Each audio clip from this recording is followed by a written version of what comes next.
तो आदाब, नमस्कार, गुड इवनिंग, सत श्री अकाल। एक बार फिर आप तमाम लोगों का स्वागत है क्राइम तक की कहानी के इस एपिसोड में। आज शनिवार सैटरडे का दिन 6 फरवरी, किसान आंदोलन के दौरान आज चक्का जाम की भी बात हुई, कई जगह पे इसका असर भी हुआ। हालांकि दिल्ली लगभग एक तरह से छावनी में बदली हुई थी, तमाम सीमाएं 2 महीने से ही सील है। आज कुछ ज़्यादा सख्ती थी ताकि 26 जनवरी को जो कुछ हुआ वो दोहराया ना जा सके।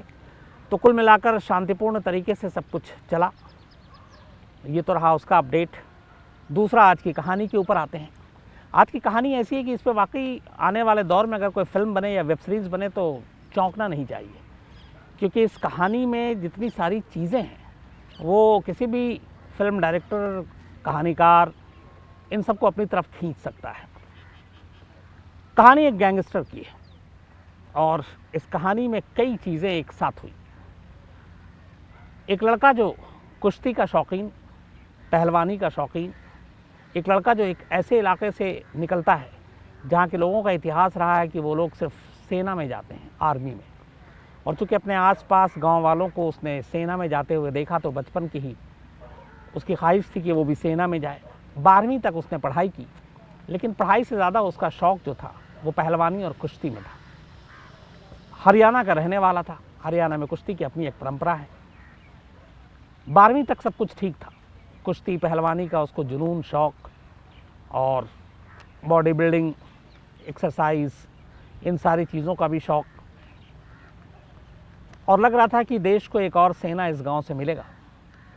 लेकिन फिर एक के बाद एक कई ऐसी चीज़ें होती हैं कि जो रास्ता कानून की तरफ जा रहा था, जो रास्ता भारतीय सेना की तरफ जा रहा था, अचानक वो एक मुजरिम बन बैठता है। न सिर्फ मुजरिम बनता है बल्कि कई कत्ल करता है। उसके बाद अपने दुश्मनों से एक एक कर बदला लेता है। फिर एक दिन वो पकड़ा जाता है और उसके साथी AK-47 और AK-56 से लैस पुलिस स्टेशन पर ही हमला बोल देते हैं और बाकायदा उससे छुड़ा कर ले जाते हैं। एक बार वो कोर्ट पे पेशी के दौरान भी जाता है और वहाँ से भी भाग जाता है। और फिर इधर उधर भटकने के बाद वो एक दूसरे नाम से अपनी ज़िंदगी जीना शुरू करता है और इसी दौरान उसे फिर मोहब्बत हो जाती है और अब वो अपने नए नाम के साथ अपनी उस नई मोहब्बत के साथ रहना शुरू कर देता है। शादी भी करना चाहता है। लेकिन फिर पुलिस की एक ख़ास जो जांच चल रही थी उसे पकड़ने के लिए, वो भी बड़ा इंटरेस्टिंग, उसके ज़रिए पुलिस को उसका क्लू मिलता है और आखिर में पुलिस उसे पकड़ लेती है उसकी माशूका के साथ, जिसके साथ वो शायद शादी करने वाला था। उसकी गिरफ्तारी के बाद उसकी माशूका को पता चलता है कि वो शख्स असल में है कौन, जिससे वो प्यार करती है, जिससे उसने शादी के सपने देखे थे। और जब उसकी असलियत पता चलती है तो उसकी आंखों में आंसू आ जाते हैं। वो भी उससे प्यार करता था, वो भी रोता है, लेकिन बताता है कि मेरी हकीकत क्या है। कहानी गैंगस्टर पपला गुर्जर की है। एक नामचीन गैंगस्टर हरियाणा का, जिसके ऊपर 5 लाख रुपए का इनाम था और जिसे अभी कुछ दिन पहले गिरफ्तार किया गया है। हरियाणा के महेंद्रगढ़ ज़िले में एक खरौली गांव है जहां का रहने वाला था पपला गुर्जर। एक आम सीधा साधा लड़का, 12वीं तक पढ़ाई की, कुश्ती का शौकीन, और इसके एक गुरु थे कुश्ती में जो शक्ति सिंह के अखाड़े में जाता और वहाँ पे कुश्ती सीखता। इसी दौरान में एक उसी इलाके का शख्स संदीप फौजी, वो इस गांव की एक लड़की से प्यार कर बैठता है। अब प्यार करना जुर्म नहीं था, लेकिन संदीप सिंह पहले से शादीशुदा था, उसके 2 बच्चे थे। ये बात गांव को पता चलती है। शक्ति सिंह जो उस अखाड़े के सरदार थे, गुरु थे पपला गुर्जर के, वो इसका विरोध करते हैं। गांव में पंचायत बैठती है। पंचायत में डिसाइड होता है कि जो फौजी है वो अब उस लड़की से कभी नहीं मिलेगा, क्योंकि वो ऑलरेडी शादीशुदा है और इस प्यार के लिए इस गांव में कोई जगह नहीं है। फौजी को ये लगता है कि उसकी मोहब्बत के बीच में जो दीवार बन के खड़ा वो शक्ति सिंह है और इसी ने भड़काया लोगों को और इसी की वजह से पंचायत हुई और पंचायत में ये फैसला हुआ और ये तय हुआ कि वो लड़की से मिलेगा नहीं। लेकिन पंचायत के फैसले के बाद भी संदीप फौजी उस लड़की से गुपचुप मिलता रहा और शक्ति सिंह और उनके लोगों को एक दिन पता चल गया। उसके बाद उन्होंने संदीप फौजी को पकड़ा और उसकी बुरी तरह पिटाई कर दी। इधर पपला गुर्जर की ज़िंदगी अब तक बड़ी सुकून की चल रही थी, शांतिपूर्ण चल रही थी। उसका रूटीन था, 5 घंटे तक वो अखाड़े में अपना वक्त गुजारता, बाकी जो वक्त बचता उसमें वो अपना कसरत करता, दौड़ता, क्योंकि आर्मी में जाना था।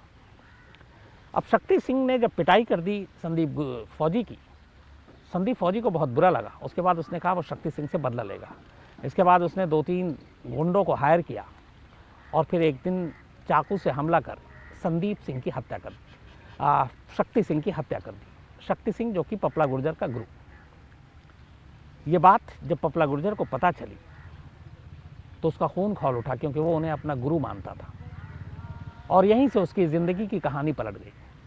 पपला गुर्जर के घर में उसकी बहन की शादी थी। थोड़े दिन के लिए उसने सब्र किया, लेकिन ठान लिया था कि वो शक्ति सिंह के कातिलों से बदला लेगा।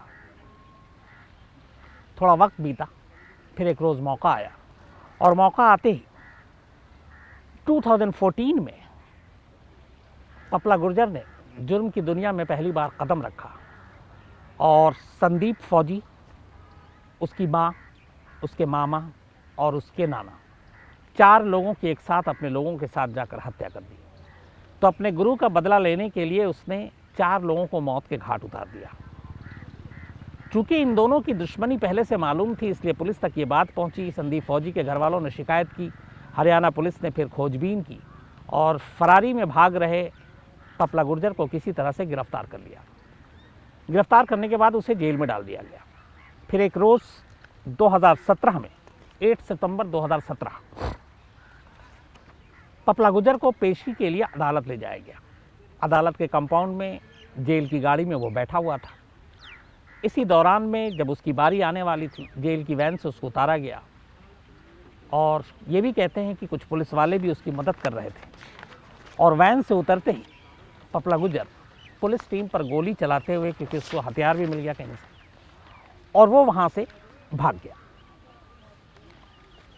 पुलिस हिरासत में पहली बार 2017 में वो भागा। 2014 में वो अरेस्ट हुआ था, 3 साल थे। जब वो भागा और पुलिस वालों पे हमला करके भागा, हरियाणा पुलिस की हवा ख़राब हो गई, क्योंकि एक जिसके ऊपर 4 लोगों के कत्ल का इल्ज़ाम, वो इस तरीके से कोर्ट की परिसर से भाग गया गोली चलाते हुए। हरियाणा पुलिस ने उसकी गिरफ्तारी पर 1 लाख रुपए का इनाम का ऐलान कर दिया, लेकिन पपला गुर्जर हाथ नहीं आया। वक्त बीतता गया, 2017 से 2019 आ गया। 2019 में अब पपला गुर्जर को अपने एक और दुश्मन से बदला लेना था, लेकिन वो दुश्मन रहता था राजस्थान में, और वो अपने दुश्मन से बदला लेने के लिए उसकी पूरी खबर निकाली।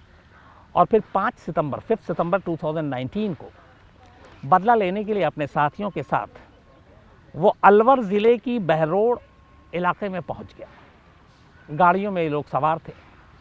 इत्तेफाक से बहरोड़ पुलिस स्टेशन के लोग उस रात गश्त पर थे, तो उन्होंने देखा बाहर की नंबर प्लेट की गाड़ी उनके इलाके में घूम रही है। उन्होंने गाड़ी को रुकवाई, रात का वक्त था। जब गाड़ी रुकवाई तो देखा कि कुछ लोगों के पास हथियार है। तब तक पुलिस को देख के कुछ उस गाड़ी से उतरकर भाग गए, लेकिन एक शख्स पकड़ा गया, और जो पकड़ा गया वो पपला गुर्जर था। लेकिन राजस्थान पुलिस की इस बहरोड़ पुलिस स्टेशन के लोगों को ये मालूम ही नहीं था कि ये पपला गुर्जर है, जिसके ऊपर 1 लाख रुपए का इनाम है, 4 कत्ल हैं, और उसके बाद भी उसके साथियों ने और कत्ल किए। और तब तक उसके मुकदमे की फहरिस्त 30-40 हो गई थी, जिसमें उगाही, वसूली, धमकी, कत्ल सब कुछ शामिल था। तब एक इतना ख़तरनाक मुजरिम राजस्थान पुलिस के सामने था, उनकी कस्टडी में, हिरासत में, लेकिन उन्हें मालूम ही नहीं था कि ये पपला गुर्जर का इतिहास क्या है, ये है कौन और असली नाम क्या है। वो उसे ले जाकर थाने के लॉकअप में रख देते हैं, बिना उसकी असलियत जाने के, ये सोच कर कि कोई छोटा मोटा छुटभैया गुंडा होगा। इस दौरान में पपला गुर्जर के साथी पुलिस को चकमा देकर वहाँ से भाग चुके थे, लेकिन वो भागे नहीं। उन्होंने अपने बाकी और साथियों को इकट्ठा किया, और फिर 6 सितंबर 2019 की सुबह 6 से 7 बजे के बीच 5 सितंबर की रात को ये गिरफ्तार हुआ पपला गुर्जर, और 6 सितंबर 2019 की सुबह करीब 15 से 20 पपला गुर्जर के साथी AK-47 और AK-56 के साथ इस बहरोड़ पुलिस स्टेशन पर हमला कर देते हैं। हमला करने के बाद वो लॉकअप से पपला गुर्जर को बाहर निकालते हैं। बाहर निकालने के बाद वो उसे अपने साथ ले जाते हैं। पुलिस टीम कोई कुछ नहीं कर पाती। एक तो वो जो रात को सारे गश्त पे थे, और फिर पकड़ लिया तो वो सारे आराम कर रहे थे, कुछ सो रहे थे, कुछ नहा रहे थे, और उसी मौके का फ़ायदा उठाया। लेकिन पुलिस की इस पूरी हरकत का, कि इस वक्त कितने पुलिस वाले थाने में मौजूद हैं, कितने सो रहे हैं, कितने नहा रहे हैं, पपला गुर्जर के साथियों को पूरी जानकारी थी। मतलब ये था कि पुलिस स्टेशन से ही किसी ने ये जानकारी लीक की थी। अब वो साथी जो है, अच्छा, दूसरे सीनियर अफसरों को तब तक ये पता ही नहीं था कि जो गिरफ्तार हुआ है वो इतना बड़ा बदमाश है। तो वो भी अंधेरे में, चाहे वो एसएसपी हों या फिर डीएसपी हों। और पुलिस स्टेशन वालों को भी लगा कि सुबह जब होगी तब इसकी बताएंगे, अगर कुछ ऐसी चीज़ निकली। उनकी नज़र में भी एक छुटभैया बदमाश था। तो सुबह धावा होता और पुलिस वाले पपला गुर्जर को छुड़ाकर भाग जाते हैं, और वो भी 87 और AK-56 से गोली चलती है। राजस्थान में ये पहला मामला था जब इस तरीके से थाने पर हमला कर AK-47 से किसी बदमाश को छुड़ाया गया। सुबह होते होते ये खबर फैल जाती है, तमाम आला अफसर भी इस थाने में पहुंचते हैं। जब थाने में पहुंचते हैं और जब जांच शुरू होती है, तब पहली बार उन्हें एहसास होता है कि जिस शख्स को छुड़ाया गया वो कौन था। क्योंकि किसी मामूली शख्स को छुड़ाने के लिए बदमाश AK-47 AK-56 से किसी थाने पर हमला करने का इतना बड़ा रिस्क नहीं लेंगे, तो कोई ना कोई तो ख़ास होगा। और जब ये जांच हुई तो पता चला कि वो कोई और नहीं बल्कि पपला गुर्जर था। राजस्थान पुलिस ने हरियाणा पुलिस से संपर्क किया, फिर उसकी पूरी क्राइम की कुंडली उनके सामने आई, और तब उन्हें लगा कि ये क्या हुआ। इसके बाद वो जब भागा और ये सारा हमला हुआ, अब हरियाणा पुलिस को लगा कि वो और ज़्यादा खूंखार हो गया। उसके सर पर रखा हुआ इनाम जो 1 लाख रुपए का था, अब उसको बढ़ाकर 5 लाख रुपए कर दिया गया। हरियाणा की 10 टीमें बनाई गई खास पपला गुर्जर को पकड़ने के लिए। कई बार खबर मिली, कभी राजस्थान में, कभी पंजाब में, कभी हरियाणा में, कभी यूपी में, कभी दिल्ली में, लेकिन कभी MP में, लेकिन जहाँ जहाँ पुलिस जाती पपला गुर्जर नहीं मिलता। पुलिस खाक छान रही थी और पपला गुर्जर का कोई पता नहीं मिल रहा था। आखिरकार एक SIT टीम बनाई गई पपला गुर्जर को पकड़ने के लिए, क्योंकि 5 लाख का इनामी बदमाश था।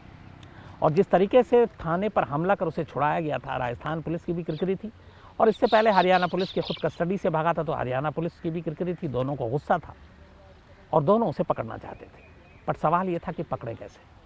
कोई मुंह खोलने को तैयार नहीं था पपला गुर्जर के लिए। पपला गुर्जर अचानक इस सितंबर 2019 की फरारी के बाद गायब हो जाता है। उसकी तलाश चलती रहती है, 10 टीमें बनती है, SIT बनती है, कोई फ़ायदा नहीं होता। तभी पुलिस की एक टीम पपला गुर्जर के पूरे इतिहास को खंगालती है और कोई ऐसी चीज़ पता करने की कोशिश करती है जिससे उसका सुराग मिल सके कि वो कहाँ छुपा हो सकता है। तब एक चीज़ सामने आई, और वो सामने आई कि उसके जुर्म की दुनिया की शुरुआत शक्ति सिंह से हुई। शक्ति सिंह एक अखाड़े के गुरु थे, और पपला गुर्जर को अखाड़े, कुश्ती, बॉडी बिल्डिंग और जिम का बहुत शौक था। उसके बारे में उसके करीबी ने बताया, एक साथी ने बताया कि वो जब फरार हुआ था 2017 में भी हरियाणा से, तो वो जहाँ भी रहा वो जिम के बिना नहीं रह सकता था। वो जिम ज़रूर करता था, उसको अपनी बॉडी को लेके बहुत ज़्यादा एक जुनून की हद तक वो था। तो उसने कहा कि अभी भी वो कहीं भी हो, वो जिम ज़रूर जाता होगा।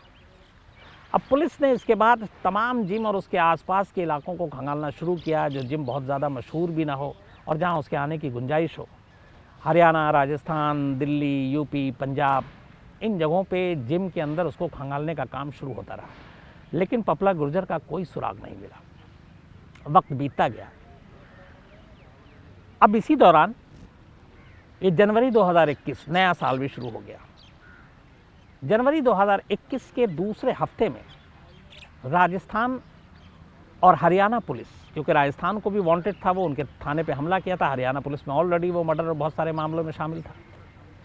खबर मिली कि पपला गुर्जर कोल्हापुर में है, महाराष्ट्र, और न सिर्फ कोल्हापुर में है, बल्कि जो मुखबिर था उसने बताया कि कोल्हापुर में जहाँ है वहाँ उसको, चूँकि पहली जानकारी ये थी कि उसको जिम में तलाश हो, तो जिम से ही उसका पता मिला। उसका हुलिया था, तमाम मुखबिर लगे हुए थे। एक मुखबिर ने देख लिया और उसने पुलिस को, हरियाणा पुलिस को इन्फॉर्म किया कि वो कोल्हापुर महाराष्ट्र के एक जिम में देखा गया है। बड़ी खुफिया तरीके से हरियाणा पुलिस की एक टीम, जिसमें कमांडो शामिल हैं क्योंकि मालूम है वो ख़तरनाक है, अब वहाँ पहुँचती है और कोल्हापुर जाने के बाद वो मॉनिटर करती है। तो पहले तो ये तय किया जाता है कि ये वाकई वही है, फिर उस जिम के बारे में पता किया जाता है। तो पता चलता है कि ये जिम एक लेडी का है, ओनर जो है वो लेडी है, उसका नाम जिया है, और जिया का तलाक हो चुका है। जिया के फादर एक डॉक्टर हैं, और जिया खुद भी इस जिम को चलाने के साथ साथ आयुर्वेद की डॉक्टरी की पढ़ाई कर रही है और 2nd ईयर में है। तो वो जिम की ओनर थी। इत्तेफाक से भागता हुआ पपला गुर्जर कोल्हापुर पहुंचता है, और जिम उसका नशा था, तो ऐसे जगह पे ढूंढता जहां उसे जिम मिले, और इत्तेफाकन कहिए या जो भी, वो जिया के जिम तक पहुंच जाता है।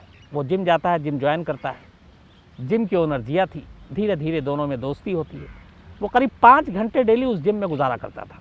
तो जब 5 घंटे गुजारा करता था तो जिम की ओनर जिया को भी लगता था कि इसके अंदर कुछ अजीब सा जुनून है।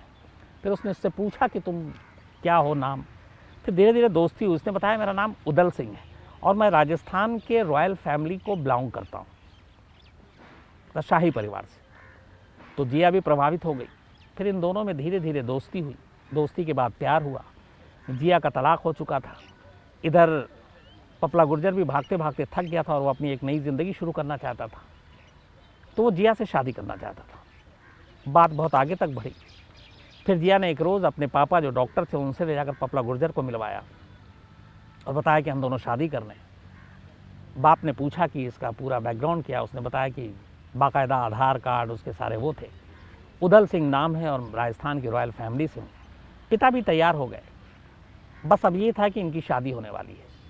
लेकिन इसी दौरान एक मुखबिर ने जिम में देख लिया। हरियाणा पुलिस कमांडोज की टीम के साथ वहाँ पहुँची। करीब 1 हफ्ते तक निगरानी की और फिर ये पता किया कि वो जिया जो है जिम के ओनर, वो उसी के साथ कोल्हापुर में रहता, उसी के घर में, और उसका घर 3rd फ्लोर पे था, 3री मंजिल पर। जब सब कुछ तय हो गया और ये यकीन हो गया कि यही पपला गुर्जर है, फिर आखिरकार 27 और 28 जनवरी लास्ट मंथ को तय हुआ ऑपरेशन करके उसको गिरफ्तार किया जाएगा।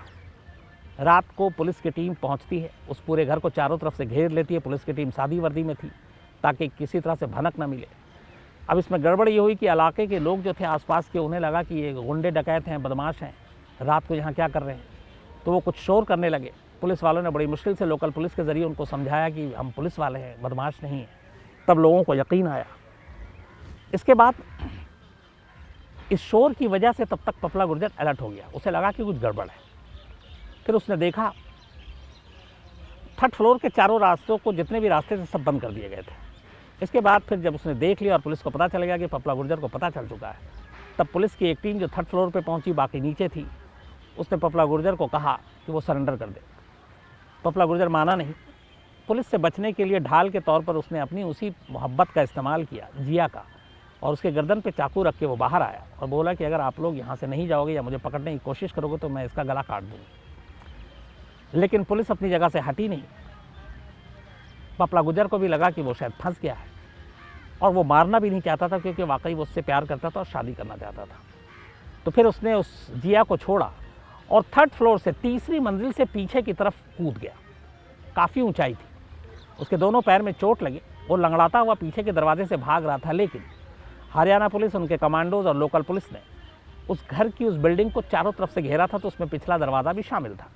तो जैसे ही वो पीछे की तरफ भागने लगा, पुलिस की टीम ने उसे पकड़ लिया। पकड़ने के बाद फिर उससे पूछताछ हुई। उसके बाद उस जिया को भी पकड़ा गया, क्योंकि पुलिस को ये लगा था कि जिया ने पपला गुर्जर को एक तरह से पनाह दी। लेकिन पकड़ने के बाद जब दोनों को आमने सामने बिठाया गया, पहले तो कुछ समझ ही में नहीं आया जिया को। उसने पुलिस वालों से पूछा जब वो उसे गिरफ्तार करके ले गई कि आखिर आप मुझे क्यों गिरफ्तार कर रहे हैं और आप इसे क्यों, उदल को क्यों गिरफ्तार कर रहे हैं। तब पुलिस ने कहा कि उसका नाम उदल नहीं है। तो फिर तब पुलिस उसको सामने लेकर आई, पपला गुर्जर के आमने सामने बिठाया, और तब जिया ने पूछा कि तुम कौन हो। पुलिस के मुताबिक जिन्होंने बयान दर्ज किया था, पपला गुर्जर ने साफ कहा जिया को देखकर कि मैं उदल सिंह नहीं हूँ, मेरा नाम पपला गुर्जर है, मैं एक बदमाश हूँ, एक गैंगस्टर हूँ, मेरे सर पे कई कत्ल के इल्ज़ाम है, 5 लाख रुपए का इनाम है। कहते जब उसने ये कहा तो जिया रो पड़ी, और ये कहते कहते पपला गुर्जर भी रो पड़ा। इसके बाद पूछताछ के लिए इन दोनों को कई बार आमने सामने बिठाया गया, और जब भी आमने सामने बैठा थे दोनों रो पड़ते। ट्रांजिट रिमांड के बाद इन दोनों को हरियाणा लाया गया।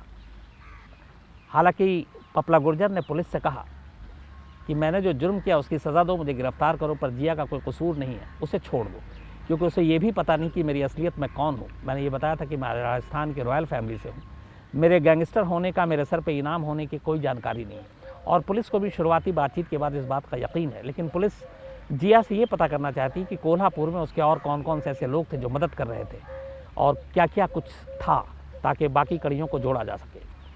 फ़िलहाल तो जिया गिरफ्तार है, लेकिन जिस तरीके से ख़ुद पपला गुर्जर ने ये एक्सेप्ट किया है और जो बाकी हालात हैं, दस्तावेज सबूत है, क्योंकि कुछ फैमिली, खुद जिया के फादर का भी ये कहना है कि वो उदल सिंह को जानता है किसी गुजर को नहीं जानता पपला। तो उम्मीद यही है कि शायद जिया की रिहाई हो जाए देर सवेरे। तीसरी चीज़ यह है कि 2 बार पहले वो भाग चुका है फिल्मी स्टाइल में, अब तीसरी बार पकड़ा गया है। तो हरियाणा पुलिस को इस बात का पूरा एहसास है कि ये कितना ख़तरनाक है और किस तरीके से भाग सकता है। तो इस बार उसकी गिरफ्तारी के बाद उसके ऊपर ख़ास तौर पर कड़ी नज़र रखी जा रही है। अब देखना यह है कि पपला गुर्जर की कहानी यहीं तक है या इसके आगे भी कुछ होना है। तो ये थी कहानी हरियाणा के गैंगस्टर की, जो इस वक्त सोशल मीडिया पे भी लगातार सुर्खियों में। और आपको ये भी बताऊं कि जब वो भागा, उसने अपना सोशल मीडिया पे, फेसबुक पे बाकायदा पोस्ट करता था और पोस्ट लिखता था, डालता था। उसके बड़े अच्छे खासे फॉलोअर्स हो गए थे और जिस गांव से आता उस गांव में भी लोग उसको एक हीरो की तरह ले रहे थे, इसलिए कि उनका मानना था कि जब वो देखा कि वो कहीं से भी क्राइम के रास्ते पे नहीं था, वो तो एक फ़ौजी बनना चाहता था, लेकिन अपने गुरु की मौत का बदला लेने के लिए उसने जुर्म के रास्ते को चुना। हालांकि ये दलील किसी कीमत पे सही नहीं है, क्योंकि इसके लिए कानून है, अदालत है। हर इंसान बदला लेने के लिए इसी तरह कानून को हाथ में लेने लगे तो फिर सभ्य समाज का कोई मतलब नहीं है, फिर जंगल राज ही हो जाएगा। तो आज कहानी में इतना ही। आपसे फिर मुलाकात होगी। कल संडे है, मंडे को नए हफ्ते की शुरुआत नई कहानी के साथ। तो अपना ख्याल रखिएगा, अपनों का ख्याल रखिएगा। Thank you very much.